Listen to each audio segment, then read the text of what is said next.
Hi there folks, welcome to Dunsy's Guitar World. Today we're going to look at a vintage burst, a vintage Les Paul Sunburst model. Not from 1958, 59 or 1960, a more recent vintage burst. This one is from 2006 and it is a vintage brand Les Paul. First impressions, it's very nice. Now this is actually the third vintage that I have owned. I had the vintage V100, I think it is, the single cut P90, which was a very nice guitar, but like a lot of stuff I get, I had to sell that to buy the next thing I'm going to review. And then about 2 months ago I got the V100, the wine red one with the mini humbuckers. This is the V100 Icon, vintage V100 Icon. Now my understanding is, going by what I read on the internet, is that these were designed in 2005 I think, first for sale 2006. Now much like the other V100 that I got recently, I just saw this second hand on eBay, one of these, you know, make an offer, and I made an offer. I didn't think the person would accept it, but this came in to me, including delivery in the UK and everything like that, for less than £200, which is crazy for what you get. So let's have a closer look at the guitar itself. We'll look at the aging that's been done. We'll look at the specs, the neck specs, pickups and stuff like that. It's a bit of a surprise with the pickups, I have to say. So let's do that. So to get the best quality, I took these outside. It was sunny the other day there, here in Scotland. So let's have a look close up at the guitar. So it has aging done to the top. The bit where you put your arm over, which can get worn away on a vintage Les Paul, has been taken down a bit. I mean, that looks okay.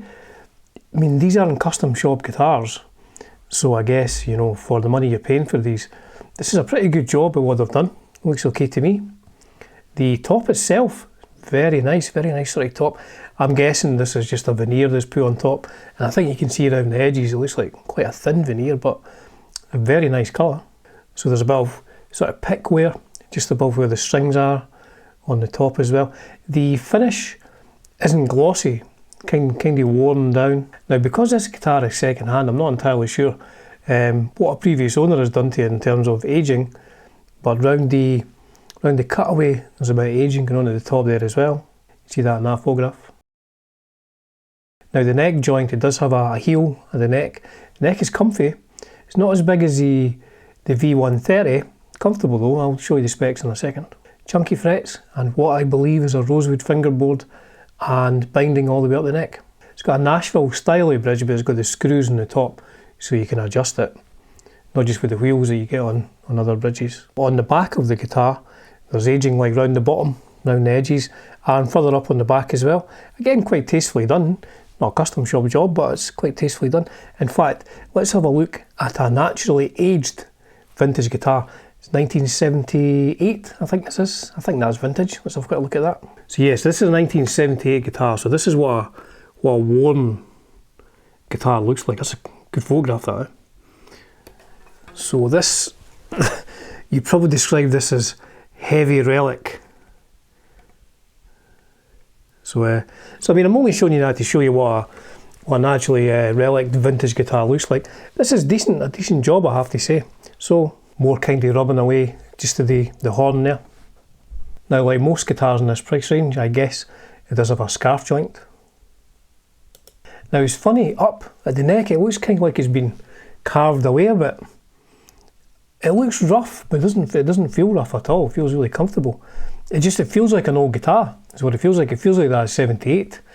The Paul, if I'm being honest, has Wilkinson Deluxe tuners. There's a serial number. Now I don't know a whole lot about vintage serial numbers, but going by what I read on the internet, this seems to be one from 2006. It looks nice. It does look nice. There's no scratch plate. It didn't come with a scratch plate to me, so I haven't put one on yet. I'm just going to leave it as is at the moment. So let's look at the specs of the guitar, the neck profile and stuff like that.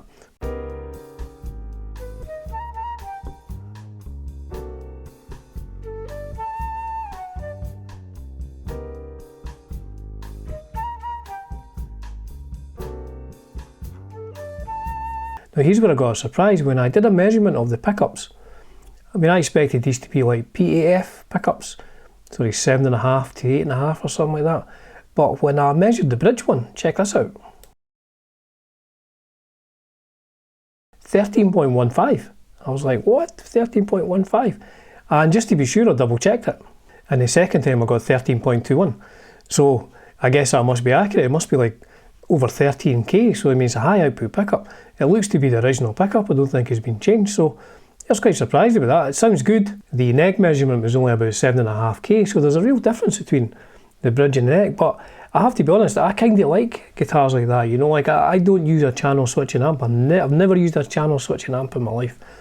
My clean sound is always a neck pickup turned down, and if the neck pickup is naturally a lot quieter, then I don't even have to turn it down that much, you know. I just go to the neck for cleaner sounds. I mean, don't get me wrong here, I never use a clean sound, but I go for a cleaner sound, I go to the neck, and if that's less than the bridge, suits me fine. And then when I want to start wailing away on the leads, I just switch back to the bridge, and that's us. We're at our full almost 13.5k.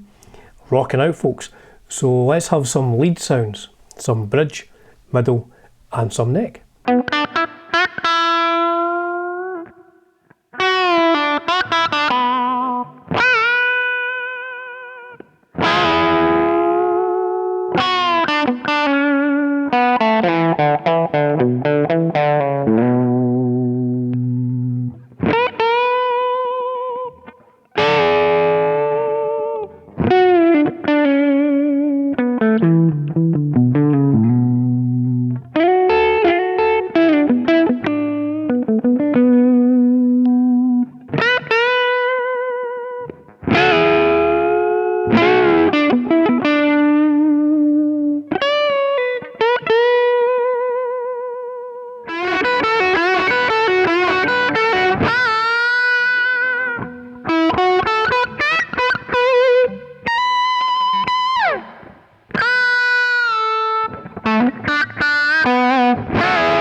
So it sounds good, sounds really good, and it does play well too.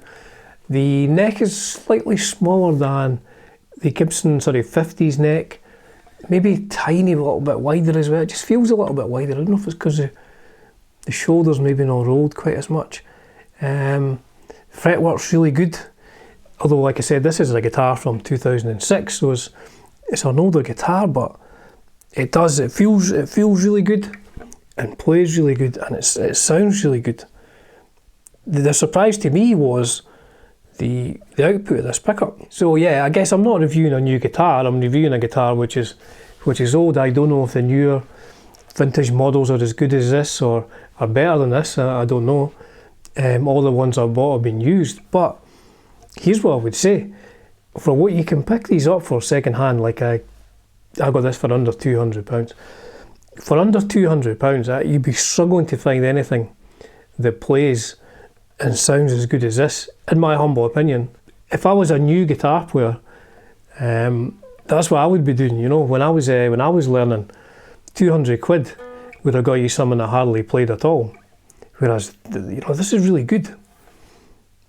So there you have it, the Vintage V100 Icon, which is a burst Les Paul. I don't mean like a balloon, it's burst. A Sunburst Les Paul with a really nice top. Again, it's just veneer, but it's a really nice top. It's light as well, it's not a heavy guitar. Would I change anything about it?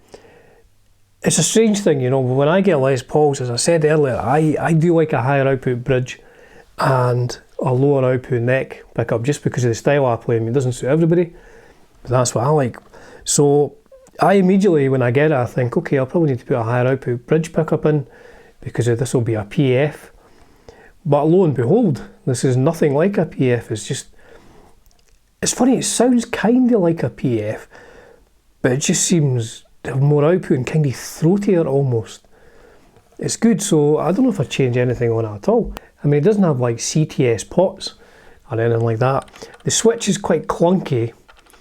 Would I change that? I mean, I would change it if it broke, but I don't know if I'd change it just now. So I'll take this to rehearsal and I'll try it in battle conditions. Full volume to a Marshall stack at an ill-advised level. And we'll see what it sounds like, but I have every faith that this will be very good. Yes, so at the beginning I did a quick bit of a tune, maybe about 40 seconds. The last part of the video is further embellishments on that same tune and a lot longer. And I think I did 3 guitar solos. 2 of them I was standing up. I was actually standing up in this room, standing up, rocking out, and just like you would do on a big stage like I was playing Wembley Arena. Except I was only looking out to my neighbours, who I hope weren't looking in. As ever, folks, it's a privilege and a pleasure bringing you content on Dunsy's Guitar World. Cheers for now.